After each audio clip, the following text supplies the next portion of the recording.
Good morning students. आज के lecture में देखिए बेटा, हमने साइक्लोट्रॉन पढ़ा दिया था। यूजेज ऑफ साइक्लोट्रॉन तक मैंने एक छोटा सा इंपॉर्टेंट पॉइंट यहाँ लिखा है, सम इंपॉर्टेंट पॉइंट्स। और ये केवल और केवल उसमें लिखा है कि अगर आप किसी भी चार्ज पार्टिकल को v वेलोसिटी से परपेंडिकुलर मैग्नेटिक फील्ड मूव कराते हो तो यहाँ हमने लिखा when charge particle moves perpendicular to uniform magnetic field. तो क्या क्या कंडीशन हो सकती है जो आपके दिमाग में होनी चाहिए, वो मैंने यहाँ पर लिखी है। सबसे पहले मैंने लिखा है, अगर कोई भी चार्ज पार्टिकल मैग्नेटिक फील्ड में मूव करेगा तो उसका पाथ सर्कुलर होगा। फर्स्ट पॉइंट हमेशा ध्यान रखना है, इट्स पाथ इज सर्कुलर। और कौन सा सर्कुलर होगा? That is perpendicular, plane perpendicular to magnetic field. मतलब उस प्लेन में मूव करेगा जो प्लेन मैग्नेटिक फील्ड के परपेंडिकुलर हो। फॉर एग्जांपल, जैसे कि हमारा मैग्नेटिक फील्ड यूं परपेंडिकुलर इनवर्ड है, जैसे कि हम यूं क्रॉस बनाते थे, तो हमने क्या कहा था, ऐसे मूव करेगा। मेरी बात समझ गए? अब ये हमारा पर मैग्नेटिक फील्ड था इस डायरेक्शन में और हमारा पाथ ऐसे है, तो ये जो प्लेन हो गया इसके परपेंडिकुलर हो गया। अगर हमारा मैग्नेटिक फील्ड इधर हुआ तो क्या होगा? अगर हमारे मैग्नेटिक फील्ड की डायरेक्शन ऐसे है तो आपने देखा था कि हमारा जो सर्कुलर पाथ है इसका चार्ज पार्टिकल का, वो इस तरह होगा, क्योंकि ये सर्कुलर पाथ इसके डायरेक्शन के परपेंडिकुलर होगा। मेरी बात समझ आ गई या नहीं? तो ये सबसे इंपॉर्टेंट पॉइंट है। अब दूसरा पॉइंट ये कहता है कि जो सर्कुलर पाथ होगा उसकी रेडियस का फॉर्मूला था R is equal to M V upon B Q. शायद आपको याद होगा, एम वी मोमेंटम होता है, क्योंकि मैं आपको बता देता हूं, R is equal to M V upon B Q. पढ़ा था कि नहीं? एम वी क्या होता है बेटा? Momentum. P is equal to M V. मेरी बात समझ आ गई? जो मोमेंटम होता है वो मास इंटू वेलोसिटी के इक्वल होता है। तो हम मोमेंटम के डायरेक्टली प्रोपोर्शनल कह सकते हैं, क्योंकि काफी बार हम इसको भूल जाते हैं और कंफ्यूज हो जाते हैं, छोड़ देते हैं। अगला पॉइंट, काइनेटिक एनर्जी। और इस प्रोसेस के अंदर काइनेटिक एनर्जी और स्पीड का क्या होता है बेटा? आपको पता होना चाहिए। स्पीड का फॉर्मूला क्या होता है? v is equal to B Q R by M. पता होना चाहिए बेटा। देखिए, B magnetic field, Q charge, M mass, R radius. शायद अगर आपको देखा जाए, बता देता हूं कि इस पाथ के अंदर रेडियस कांस्टेंट है, mv अपॉन बी क्यू है। और अगर रेडियस कांस्टेंट है तो इसकी वेलोसिटी और kinetic energy half mv square होती है। मतलब सारे के सारे पॉइंट क्या हो गए? कांस्टेंट। क्योंकि जब वो मैग्नेटिक फील्ड में मूव करेगा तो कांस्टेंट रेडियस से ही तो बार बार रोटेट करेगा, घूमेगा। समझ आ गया कि नहीं? तो उसकी वेलोसिटी भी कांस्टेंट रहेगी, उसकी काइनेटिक एनर्जी भी कांस्टेंट रहेगी। अगले पॉइंट में मैंने बताया, जो मैग्नेटिक फोर्स है वो इंडिपेंडेंट ऑन रेडियस होता है। जो उस पर मैग्नेटिक फोर्स लग रहा है वो रेडियस पर डिपेंड नहीं करता। शायद आपको पता होगा, F B is equal to Q into R cross V, sorry V cross B. F is equal to Q V B sine theta. बोलो, पढ़ा था कि नहीं? तो यहां पर रेडियस का तो कोई रोल है ही नहीं। किस पर डिपेंड कर रहा है? वेलोसिटी पर, मैग्नेटिक फील्ड पर और मैग्नीट्यूड ऑफ चार्ज पर। तो अगले पॉइंट में मैंने ये लिख दिया कि जो मैग्नेटिक फील्ड है वो वेलोसिटी पर डिपेंड करता है, रेडियस पर इंडिपेंडेंट होता है। समझ आ गया? अगला टाइम पीरियड और फ्रीक्वेंसी की बात करते हैं। तो टाइम पीरियड का फॉर्मूला क्या होता है? 2πm upon B Q. शायद अगर आप देखो ये तो कांस्टेंट रहेगा, क्योंकि ना तो रेडियस पर डिपेंड कर रहा है ना वेलोसिटी पर डिपेंड कर रहा है। समझ आ गया? तो हमने अगले पॉइंट में यही लिखा है कि time period is independent on radius and velocity. ना तो रेडियस पर डिपेंड कर रहा है ना ही वेलोसिटी पर डिपेंड कर रहा है। समझ आ गया? जो फ्रीक्वेंसी है वो इंडिपेंडेंट है रेडियस और वेलोसिटी पर, क्योंकि फ्रीक्वेंसी क्या होती है? 1 अपॉन टाइम पीरियड। क्या होती है भाई? 1 अपॉन टाइम पीरियड। समझ आ गया? तो हमने आपसे ये पॉइंट, इंपॉर्टेंट पॉइंट जो ओनली मैग्नेटिक फील्ड के लिए थे वो बताए हैं। ठीक है, अब अगला पॉइंट मैं आपको बताता हूं। साइक्लोट्रॉन बेटा हम पढ़ चुके हैं, और साइक्लोट्रॉन पढ़ने के बाद मैं आपको एक बात और बता रहा हूं कि मैं एक दो न्यूमेरिकल करा देता हूं, जो न्यूमेरिकल जरूरी है और मैंने पहले ही लिख दिए हैं कि लिखने में टाइम खराब ना हो। आप समझिए, देखिए। सबसे पहले हमने एक एनसीईआरटी न्यूमेरिकल लिखा, a cyclotron oscillator frequency of 10 megahertz. मतलब जो साइक्लोट्रॉन इन्होंने लिया हुआ है उसकी फ्रीक्वेंसी पहले ही ले रखी है। इसका मतलब ये है कि जो चार्ज पार्टिकल ऑसिलेट करेगा, मूव करेगा, उसकी फ्रीक्वेंसी बताई गई है। और उसकी फ्रीक्वेंसी कितनी बताई गई है बेटा, यहां पर आप देख सकते हो, इसकी फ्रीक्वेंसी 10 मेगाहर्ट्ज बता रखी है। कितनी बता रखी है भाई, 10 मेगाहर्ट्ज। तो ध्यान से देखिए, अब ध्यान से देखिए, मैं यहां पर बता देता हूं, frequency nu is equal to 10 megahertz. बेटा अगर हम इसकी स्टैंडर्ड यूनिट लिख ले तो 10 multiply by 10 raise to mega क्या होता है, 10 रेज टू पावर 6 हर्ट्ज। मतलब हम 10 रेज टू पावर 7 हर्ट्ज बता सकते हैं। हमने कह दिया nu is equal to 10 raise to power 7 hertz. ये फ्रीक्वेंसी बताई गई है भाई। सबसे पहले इन्होंने फ्रीक्वेंसी दे दी। आगे क्या कहता है, what should be the operating magnetic field. Means आपने फाइंड आउट क्या करना है, ऑपरेटिंग मैग्नेटिक फील्ड, कि उसका मैग्नेटिक फील्ड क्या होगा। What should be the operating magnetic field for accelerating proton. अब हमारे पास जो चार्ज पार्टिकल है वो क्या है, प्रोटॉन है, और प्रोटॉन का चार्ज कितना होता है, 1.6 इंटू 10 टू पावर -19 कूलम। बोलो होता है कि नहीं। और मास ऑफ प्रोटॉन क्या होता है, एमपी से लिख देते हैं 1.67 इंटू 10 टू पावर -27 किलोग्राम। क्योंकि इन्होंने प्रोटॉन दे रखा था तो हमने प्रोटॉन का चार्ज और मास दोनों के दोनों नोट कर लिए, दोनों के दोनों लिख लिए, क्योंकि ये भी काफी जरूरी है। क्योंकि हर एक फॉर्मूले में मास और चार्ज का तो रोल आ ही रहा है। तो ये जैसे ही इन्होंने प्रोटॉन लिखा, हमने प्रोटॉन का चार्ज और मास लिख दिया। आगे ये कहता है if the radius of the dees is 60 centimetre. जो डीज है उसकी रेडियस बता रखी है भाई। डीज की रेडियस को हम किससे लिख दें बेटा, आर नोट से लिख देते हैं। R naught is equal to 60 centimetre है। मतलब मैं क्या कह दूं, 0.60 मीटर लिख दूं स्टैंडर्ड यूनिट में कन्वर्ट करके। अब आगे ध्यान से देखिए, what is the kinetic energy. Sorry, अब काइनेटिक एनर्जी तो बाद की बात है, सबसे पहले तो क्या निकालना है, मैग्नेटिक फील्ड निकालना है। तो आप ध्यान से देखिए, हमसे क्या दिया हुआ है, फ्रीक्वेंसी। आपने फ्रीक्वेंसी का फॉर्मूला पढ़ा था, टाइम पीरियड का फॉर्मूला पढ़ा था। तो आप सीधा फ्रीक्वेंसी हम क्या लिखेंगे यहां पर, we know nu is equal to B Q upon 2πm। बोलो याद है कि नहीं। फ्रीक्वेंसी का फॉर्मूला क्या था भाई, बी क्यू अपॉन 2πm। अब देखिए b इज इक्वल टू, अगर हम यहां से निकालें तो b इज इक्वल टू क्या हो गया भाई, 2πm into new upon Q. देखिए ध्यान से, b is equal to 2 multiply by pi की वैल्यू क्या रखें भाई, 3.14 multiply by mass 1.67 into 10 to power -27 multiply by frequency 10 to power 7 upon charge 1.6 into 10 to power -19। सारी की सारी यूनिट किस में है, स्टैंडर्ड में है। तो ये क्या आ जाएगी, टेस्ला। कैलकुलेशन आप खुद कर लेंगे, मेरे हिसाब से कैलकुलेट करें और इसकी वैल्यू फाइंड आउट कर लें। उसके बाद ये क्या कहता है, अगले पॉइंट के अंदर ये वेलोसिटी फाइंड आउट करवा सकता है, काइनेटिक एनर्जी फाइंड आउट।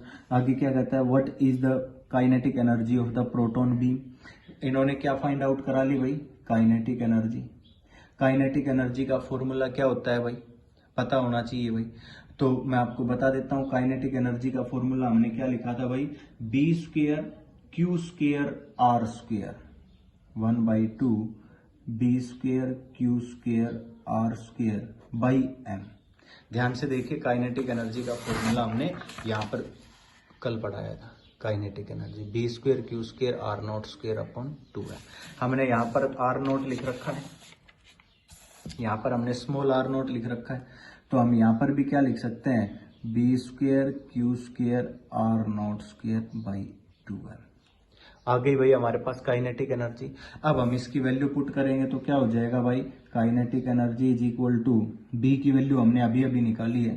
ये बी की वैल्यू जो भी आए, मैं आपको बता देता हूं, यहाँ पर बी की वैल्यू आएगी हमारे पास बी 0.66 टेस्ला। यहाँ पर B is equal to 0.66 tesla, ये वैल्यू आएगी हमारे पास। अब b की वैल्यू आ गई तो हम क्या करेंगे, 0.66 होल स्क्वायर, चार्ज का स्क्वायर करेंगे तो charge Q is equal to 1.6 into 10⁻⁻19 whole square. R naught कितना लिया हुआ है हमने, मल्टीप्लाई बाय 0.60 का whole square upon 2 multiply by mass कितना है भाई 1.67 इंटू 10⁻⁻27। मेरी बात समझ आ गई। अब ये जो यूनिट आएगी ये किस में आएगी बेटा, जूल में आएगी। स्टैंडर्ड यूनिट तो एनर्जी की जूल होती है। अब मैं आपको बता देता हूं जो काइनेटिक एनर्जी आई, जब हम इसका सॉल्यूशन करेंगे तो हमारे पास जो आंसर आएगा वो आएगा 1.2 इंटू 10⁻⁻12 जूल। आ गया। पर ये एनसीईआरटी क्वेश्चन है, देखिए मैंने आपसे पहले भी बताया था कि हम एनसीईआरटी क्वेश्चन कर रहे हैं, मैंने एनसीईआरटी क्वेश्चन लिखा है। अब इसके अंदर ये लास्ट में क्या कहता है, इन्होंने देखिए चार्ज की वैल्यू भी दे रखी है। सबसे पहले इन्होंने कहा kinetic energy of the proton beam produced by the accelerator, charge की वैल्यू और मास ऑफ प्रोटॉन की वैल्यू इन्होंने दी हुई है। उसके बाद ये कहता है कि express your answer in unit of million electron volt. किसके अंदर फाइंड आउट करवा रहा है भाई, मिलियन इलेक्ट्रॉन वोल्ट के अंदर फाइंड आउट करवा रहा है। अब मिलियन इलेक्ट्रॉन वोल्ट में फाइंड आउट करवा रहा है तो आपको पता है, वी नो, हमें एक मालूम है कि 1 million electron volt is equal to 1.6 into 10⁻⁻13 joule. देखिए यहां तो लिख भी रखा है और एग्जाम में लिखा हुआ ना भी मिले तो आपको मालूम होना चाहिए कि 1 मिलियन इलेक्ट्रॉन वोल्ट इतने जूल के बराबर होता है। अब आप ध्यान से देखिए कि आपने 1.2 इंटू 10⁻⁻2 जूल लिखा, तो इसका मतलब मैं आपको ये बताना चाहता हूं कि यहां पर ये हमारे पास जूल में है, हमें पता है 1 मिलियन इलेक्ट्रॉन वोल्ट इतना होता है। तो हम क्या करेंगे, अगर इस जूल को मिलियन इलेक्ट्रॉन वोल्ट में कन्वर्ट करेंगे तो क्या कर देते हैं भाई, 1 joule is equal to this आ जाएगा। और हम क्या करते हैं, then 1 joule is equal to 1/1.6 into 10⁻⁻13 million electron volt. हो गया कि नहीं भाई, ये नीचे आ जाएगा कि नहीं, ये मिलियन इलेक्ट्रॉन वोल्ट में हो गया और इतने जूल होगा तो मल्टीप्लाई कर देते हैं, मतलब 1.2 इंटू 10⁻⁻12 अपॉन 1.6 इंटू 10⁻⁻13। तो आप इसको कैलकुलेट करेंगे तो -13 ऊपर आएगा +13, 1.2 है 1.6 है, पॉइंट से पॉइंट कैंसिल, 4 3 जा 4 4 जा 3/4 क्या होता है 0.75 मीन्स 7.5 मिलियन इलेक्ट्रॉन वोल्ट। समझ आ गया होगा भाई। मैंने ये किया कि 1 million electron volt is equal to 1.6 into 10⁻⁻13 joule, और 1 जूल इज इक्वल टू अगर हम निकालेंगे तो ये इसके नीचे चला जाएगा, तो क्या लिख दिया 1/1.6 इंटू 10⁻⁻13 मिलियन इलेक्ट्रॉन वोल्ट। अब हमने क्या कहा कि 1 जूल की वैल्यू मिलियन इलेक्ट्रॉन वोल्ट में इतनी है, तो 1.2 इंटू 10⁻⁻2 जूल की क्या होगी, मल्टीप्लाई कर लेंगे। तो 1.2 into 10⁻⁻2 multiply by 1/1.6 into 10⁻⁻13 calculate किया तो क्या है 7.5 मिलियन इलेक्ट्रॉन वोल्ट।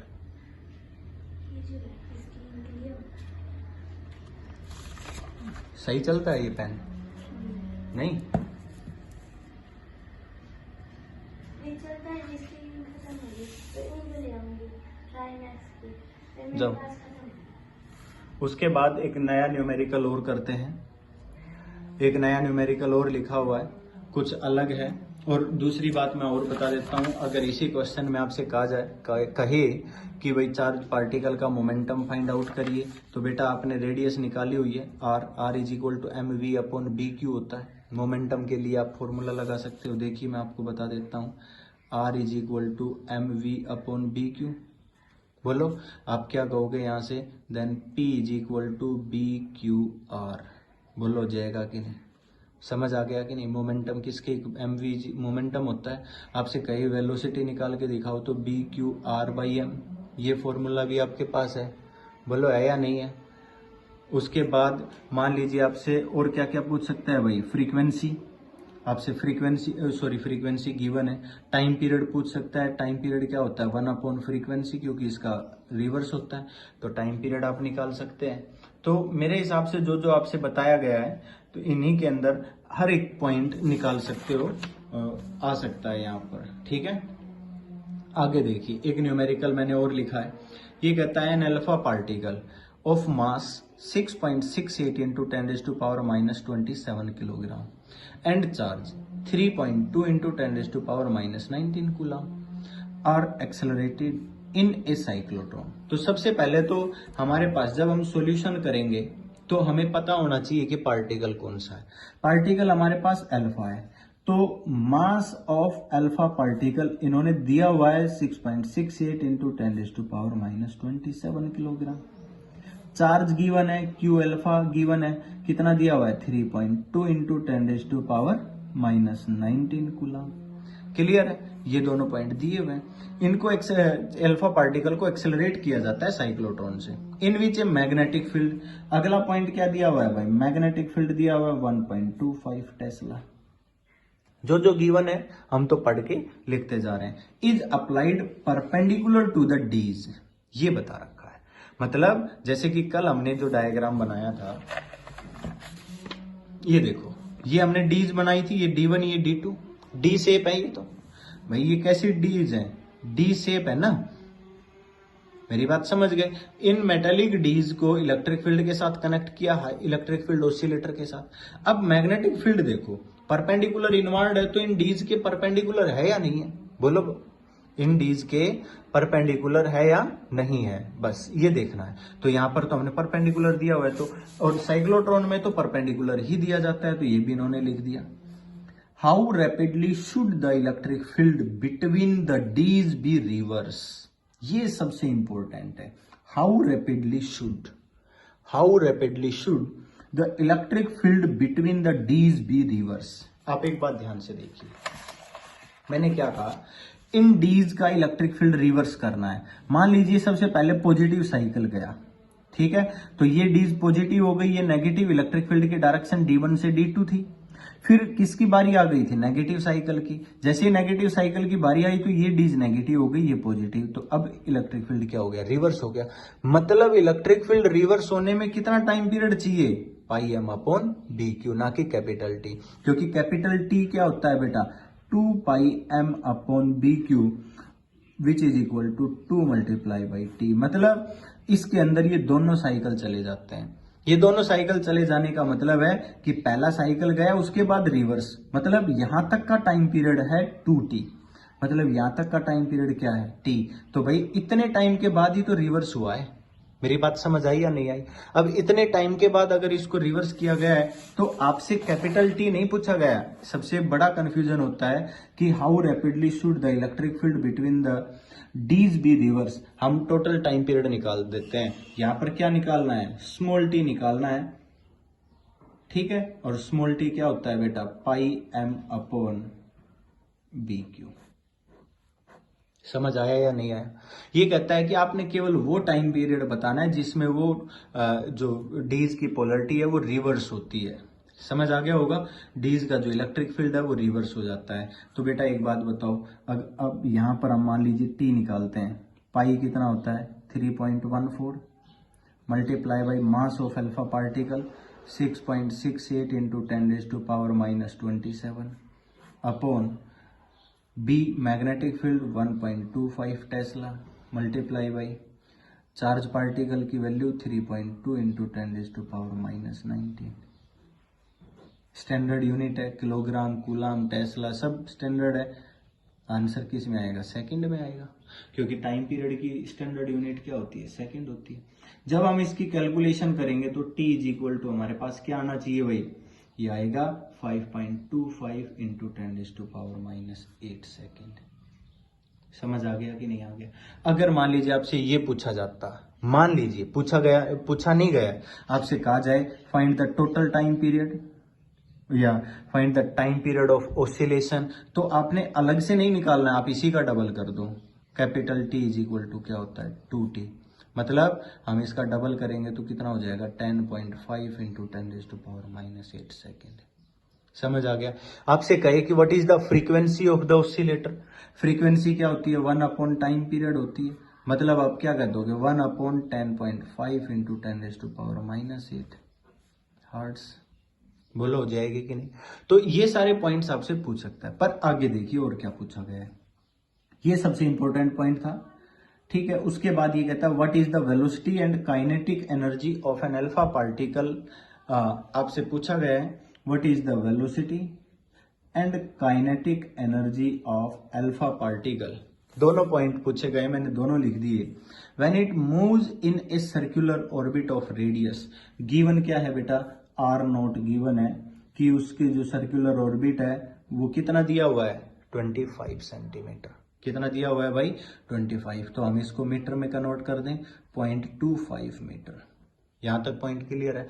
अब ध्यान से देखिए, अब आपसे वेलोसिटी पूछी गई है और काइनेटिक एनर्जी। बेटा वेलोसिटी का फॉर्मूला पड़ा हुआ है v इज इक्वल टू, आपको याद हो जाने चाहिए, BQR/M। बोलो पड़ा हुआ है कि नहीं। और यहां हमने r की जगह क्या लिया हुआ है, R नॉट। वैल्यू पुट करिए, b गिवन है 1.25, चार्ज गिवन है 3.2 इंटू 10⁻⁻19, मास रेडियस गिवन है 0.25 अपॉन मास गिवन है 6.68 इंटू 10⁻⁻27। मेरी बात समझ गए। ये जो भी वैल्यू आ गई वेलोसिटी की, ये किस में आ गई, मीटर पर सेकेंड में। अब आपसे ये कहा गया है कि काइनेटिक एनर्जी फाइंड आउट करिए। काइनेटिक एनर्जी का फॉर्मूला डायरेक्ट भी लगा सकते हो और दूसरा हाफ mv² भी कह सकते हो। आप ये कह सकते हो काइनेटिक एनर्जी हम ये भी निकाल सकते हैं b² q² r02/2m, और आप ये भी कह सकते हो हाफ mv² भी निकाल सकते हैं, क्योंकि v हमने निकाल लिया, यहाँ पुट करो आंसर आ जाएगा। या फिर आप ये कहते हो कि सर हम v की वैल्यू पुट नहीं करेंगे तो मैग्नेटिक फील्ड है, चार्ज है, r0 है और मास है, सारी चीजें, ये वैल्यू पुट करिए और आंसर निकाल दीजिए। यहां से काइनेटिक एनर्जी जो भी आएगी वो किस में आ जाएगी, जूल में आ जाएगी। समझ आया कि नहीं आया। तो मैंने साइक्लोट्रॉन से रिलेटेड यहाँ पर 1-2 क्वेश्चन आपसे कराए हैं।